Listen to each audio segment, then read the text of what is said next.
नमस्कार दोस्तों आपने देखा होगा पिछले 4-5 वर्षों से काफी ज्यादा हाइप बन रहा था टेस्ला को लेकर कि जब वो भारत के अंदर आएगा तो ऑटोमोबाइल इंडस्ट्री में काफी बड़ा हलचल हो सकता है। जो भारत के प्लेयर्स हैं, इंडियन मैन्युफैक्चरर्स हैं, वो संकट में आ सकते हैं। इस तरह की काफी चर्चा चल रही थी। फाइनली 2025 में जब भारत के अंदर एंटर करता है टेस्ला, ऐसा लगता है कि जो पूरा हाइप था एक बबल जैसा था। यहां पर आप देख सकते हो Tesla falls short in India with about 600 orders since launch. आप समझिए ऑलमोस्ट 2 महीने होने जा रहे हैं, सिर्फ 600 ऑर्डर आया है। ये काफी बड़ा शॉकिंग है। ये तो मैं सिर्फ ऑर्डर की बात कर रहा हूं, कितने एक्चुअल में खरीदेंगे ये पता भी नहीं। और इसीलिए ये इंटरनेशनल न्यूज बन गया, क्योंकि ज्यादातर क्या होता था कि टेस्ला जिस भी देश में जाता था अच्छी खासी बिक्री होती थी। तो भारत के जैसा मार्केट, मतलब इतना बड़ा मार्केट है भारत का, उसमें इतना बड़ा शॉर्टफॉल होना काफी कुछ बताता है। इसको थोड़ा सा हम डिटेल में समझेंगे, क्योंकि अभी जस्ट 2 दिन पहले ही आपने देखा होगा टेस्ला की जो पहली गाड़ी है वो सेल हुई है, और वो मैं आपको बताऊंगा। इन सब के बारे में डिटेल से जानेंगे। चलिए आगे बढ़ते हैं, लेकिन उससे पहले आप सबको बता दूं कि 9 सितंबर से हमारे नए बैचेस दोस्तों स्टार्ट हो रहे हैं। यूपीएससी प्रतिज्ञा बैच, जिसमें 2026, 27, 28 किसी भी साल की आप प्रिपरेशन कर रहे हो, ये बैच को आप ले सकते हैं। इसके अंदर कंप्लीट प्रिपरेशन कराई जाती है। लिंक कमेंट सेक्शन में। Use this code Ankit live maximum discount के लिए। और कोई भी प्रॉब्लम है, दिक्कत है, फोन नंबर दिया, आप इस पे कॉल करिए। मेरी जो टीम है वो आपको अच्छे से गाइड करेगी। चलिए शुरुआत करते हैं। पहले कुछ फैक्ट्स को देख लेते हैं। जो टेस्ला का फॉर्मल डेब्यू हुआ है, जो लॉन्च हुआ था जुलाई 2025 में, पहला शोरूम आप सबको याद होगा मुंबई में ओपन किया गया था। और यहां पर जो पहली गाड़ी इंट्रोड्यूस की गई है टेस्ला के द्वारा, वो है टेस्ला मॉडल वाई। और इसमें 2 तरह के आते हैं, एक होता है RWD और दूसरा होता है AWD। AWD मतलब ऑल व्हील ड्राइव और RWD मतलब रेयर व्हील ड्राइव। तो इसका कॉस्ट ऑब्वियस सी बात है कम होगा, यहाँ पर 59 लगभग 60 लाख के आसपास आप कह सकते हो। और जो ऑल व्हील ड्राइव है वो करीब 67-68 लाख के आसपास का है। अगर आपको full self driving add on चाहिए, मतलब कंप्लीटली अपने आप ड्राइव करे गाड़ी, तो उसमें आपको 6 लाख का और एक्स्ट्रा कॉस्ट उठाना पड़ता है। और कहीं ना कहीं आप देखोगे तो यहाँ पर जो टोटल बुकिंग्स हुई हैं, मतलब अभी गाड़ी बिकी नहीं है, जो बुकिंग्स हुई हैं वो सिर्फ 600 ऑर्डर आया है लॉन्च से लेकर अभी तक। आपको मैं बता दूं कि हर घंटे क्या मतलब हर 3 से 4 घंटे आप समझ लीजिए दुनिया भर में जो टेस्ला की गाड़ियां बिकती हैं वो लगभग आपको 400 से 500 के आसपास देखने को मिलेंगी। तो भारत जैसे मार्केट में इतना कम ऑर्डर आना काफी कुछ कहता है। और इसी की वजह से आप देखोगे तो टेस्ला ने अपना जो शिपमेंट है 2025 में, इसको स्केल डाउन कर लिया है। क्या है कि जो भी फॉरेन से गाड़ियां इंपोर्ट होती हैं उनको एक कोटा दिया जाता है कि इस कोटे से ज़्यादा आप गाड़ी भारत में नहीं ला सकते। तो टेस्ला को दिया गया था करीब 2500 का, और ऐसा बोला जा रहा था कि टेस्ला 2500 गाड़ियां इंपोर्ट कर लेगा, पूरा अपना कोटा जो है खत्म कर लेगा। लेकिन अब बताया जा रहा है कि सिर्फ 350 से 500 गाड़ियां ही टेस्ला इंपोर्ट करेगा। और डिलीवरी कहां पर होगी? मैक्सिमम ये 4 शहरों में ही होगी, मुंबई, दिल्ली, पुणे, गुरुग्राम, और कहीं पर डिलीवरी नहीं होने वाली। अच्छा, यहां पर अब क्वेश्चन ये है कि आखिरकार ये क्यों हो रहा है? टेस्ला को लेकर इतना जो हाइप बना हुआ था, ये इतना फेल क्यों होता जा रहा है? तो यहां पर सबसे पहला है आपका प्राइस और टैक्स बैरियर। नो डाउट, देखिए क्या है कि भारत ये कह रहा है कि अगर आप हमें कमिट करोगे कि भारत में आप मैन्युफैक्चरिंग प्लांट लगा रहे हो, वो अगर आप कमिटमेंट कर दोगे, इतना का आप इन्वेस्टमेंट कर रहे हो, तो हम आपको डायरेक्टली इंपोर्ट ड्यूटीज कम कर देंगे। अभी क्या है, लगभग 110% के आसपास का इंपोर्ट ड्यूटी देखने को मिलता है अगर आप फुल्ली इंपोर्टेड कार बना लाते हो, मतलब पूरी की पूरी जो गाड़ी आप मंगा रहे हो बना बनाया, तो उस पर आपको इतना तो टैक्स देना होगा। और इसी की वजह से क्या है कि यूएस और यूरोप में यही सेम गाड़ी जितने की मिल रही है उसका डबल कॉस्ट आपको भारत में देखने को मिल रहा है। ऑल्दो भारत सरकार ने कहा है, आप देख सकते हो जो नया ईवी स्कीम आया था उसमें कहा था कि हम इंपोर्ट ड्यूटी डायरेक्टली घटाकर 15% कर देंगे। जी हाँ, आपको 110% नहीं देना है, सिर्फ 15%। आप सोचिए कितना कम कॉस्ट हो सकता था। लेकिन इसके लिए क्या है, टेस्ला को कमिट करना पड़ता कि वो 4150 करोड़ रुपए कम से कम भारत में इन्वेस्ट करेगा, लगभग $500 मिलियन के आसपास, और कमिट करेगा कि वो भारत के अंदर लोकल मैन्युफैक्चरिंग करेगा। लेकिन अभी तक टेस्ला ने इसको साइन अप नहीं किया, और इसी वजह से टेस्ला अभी काफी बड़े डिसएडवांटेज में है।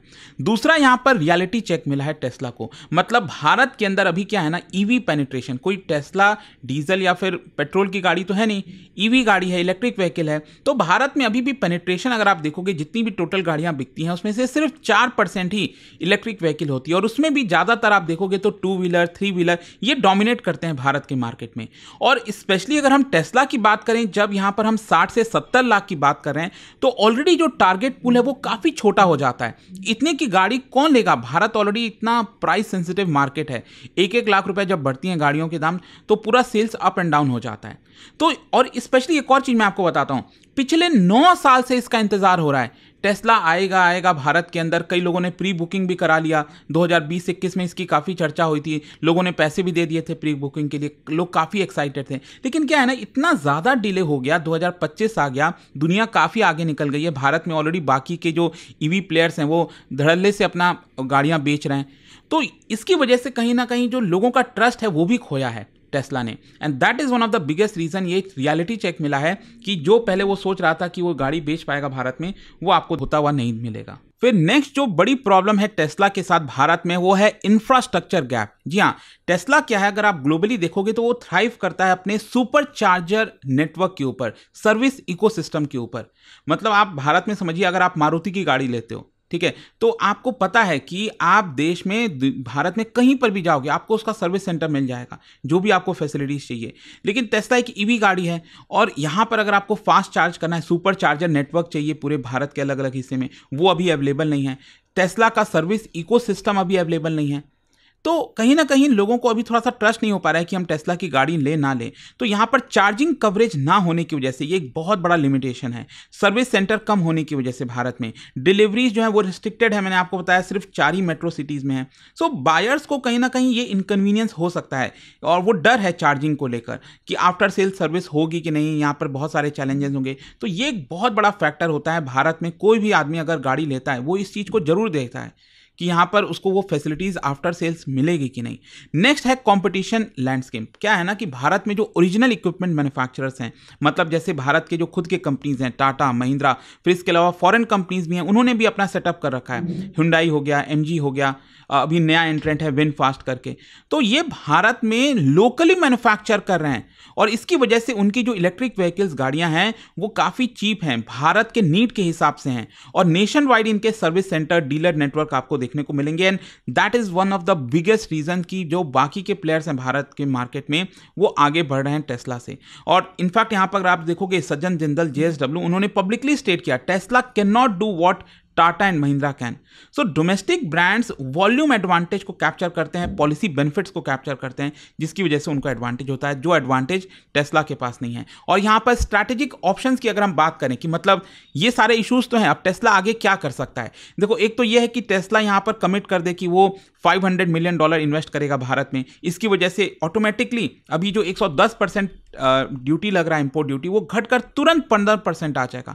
मतलब ऐसे प्राइस बैंड में आ जाएगा जहां पर बहुत सारे लोग इस गाड़ी को अफोर्ड कर पाएंगे और साथ ही साथ high capital expenditure, long setup line, तो ओवरऑल वो वॉल्यूम पर प्ले कर सकता है, भारत में ज़्यादा बेच पाएगा। नेक्स्ट यहाँ पर है प्रीमियम इंपोर्टर स्ट्रैटेजी अपना ले। मतलब वो ये कहे कि हम तो प्रीमियम स्ट्रैटेजी इंपोर्टर के कैटेगरी में आएंगे, मतलब हमारे गाड़ियों को वही अफोर्ड कर सकेगा जो वो प्राइस पे कर सकता है। एक ये भी होता है कई प्लेयर्स का स्ट्रैटेजी। तो यहाँ पर अपना एक नीश जो मार्केट है वो ये क्रिएट करे कि कुछ ही गाड़ी वो बेचेगा भारत में और उसमें मार्जिन हाई रखेगा टेस्ला।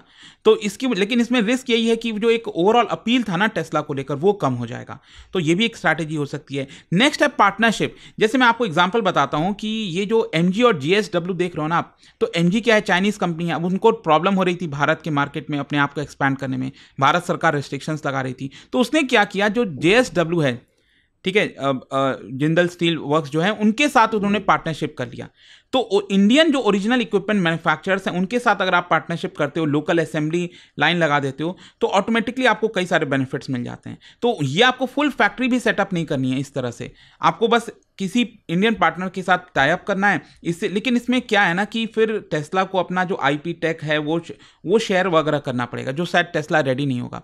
तो यही कुछ ऑप्शंस बचते हैं यहाँ पर टेस्ला के पास। तो फाइनली अब यही है कि आगे क्या हो सकता है। देखो, अभी क्या है ना कि डिलीवरीज देखनी होंगी टेस्ला की कितनी होती है 2025 में, यहाँ पर क्या पहली 500 गाड़ियां स्मूथली बिक पाती हैं कि नहीं। मतलब टेस्ला को ऑर्डर तो मिला है 600 गाड़ियों का, लेकिन क्या एक्चुअल में वो बिक पाएंगी कि नहीं। अभी क्या है कि पहली गाड़ी जस्ट 2 दिन पहले की बात है, आप देख सकते हो महाराष्ट्र ट्रांसपोर्ट मिनिस्टर जो महाराष्ट्र के ट्रांसपोर्ट मिनिस्टर, उन्होंने पहली टेस्ला की गाड़ी जो है वो शोरूम से खरीदी और उसको गिफ्ट कर दी ग्रैंडसन को। तो यहाँ पर क्या है, अभी पहली गाड़ी गई है। फिर दूसरा अभी क्या था ना, ये डर भी था टेस्ला को कि क्या जीएसटी काउंसिल, अभी आपने देखा ये जीएसटी 2.0 आया है, बहुत सारे रेट कट्स हुए हैं, तो यहाँ पर डर ये था अभी तक कि क्या लग्जरी जो गाड़ियाँ हैं 50 लाख से ऊपर, 40 लाख से ऊपर जो ईवी व्हीकल्स हैं, क्या उसके ऊपर भी जीएसटी बढ़ेगा। ऐसा नहीं है, यहाँ पर जितनी भी ईवी व्हीकल हैं, चाहे वो 1 करोड़ की हो, 5 करोड़ की हो या फिर 20 लाख की हो, जितनी भी ईवी व्हीकल्स हैं भारत में, उनके ऊपर सिर्फ 5% ही जीएसटी लगेगा। तो यहाँ पर रिलीफ मिल गया है टेस्ला को। दूसरा आप देखना होगा कि लोकल कंपटीशन, जो नए लॉन्चेस आएंगे भारत की गाड़ियों के द्वारा, टाटा, महिंद्रा, इसके अलावा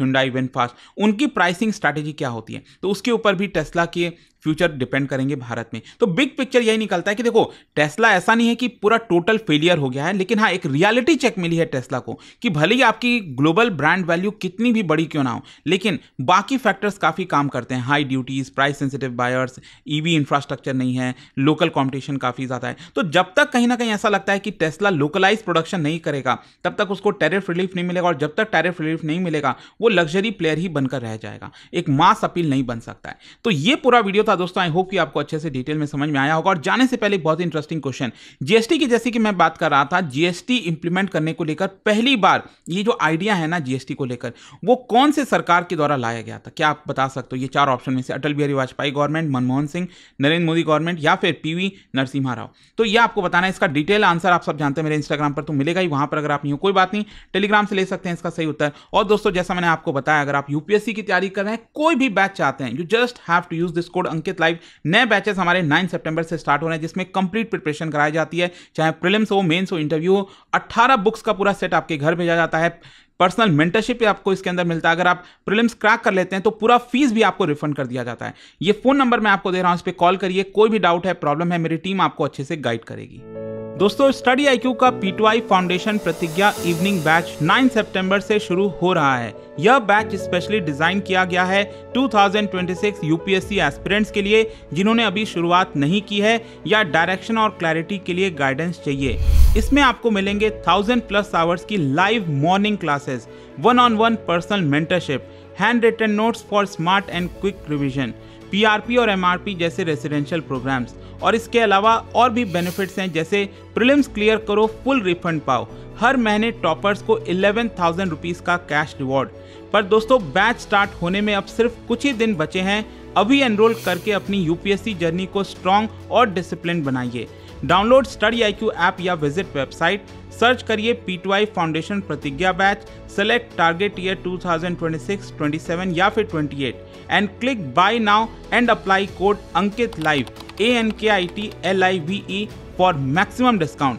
अभी भी कोई डाउट हो तो मैं आपको एक नंबर देता हूं, वहां पर कॉल करिए, मेरी टीम आपको अच्छे से गाइड करेगी। नंबर है 092400239293। यह सिर्फ एक कोर्स नहीं, यह है आपके IAS ड्रीम का असली launch pad. Study IQ IAS, आपका सिलेक्शन हमारा मिशन।